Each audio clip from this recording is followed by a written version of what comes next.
Hello. हाँ भैया जय राम। जय राम जी की। और का हाल चाल है? ठीक है, आपके भैया कैसे हैं? भैया तो हमारे एकदम मैड हैं यार।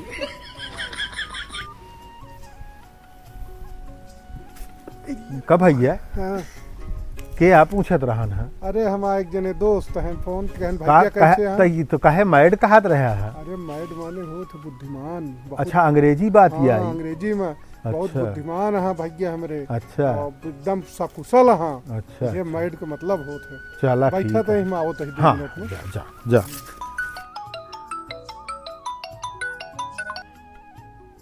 हेलो। जय राम भैया जय राम। अरे जीजा का हाल है? अरे भैया जीजा तोहरे एकदम मैड हैं और गजब बढ़िया हुआ है। तुहू सब गजब मैड हा भैया। तोहार पूरा घरा मैड है जानता है। हाँ सब मैड हैं जीजा तोहरे पूरा मैड हैं।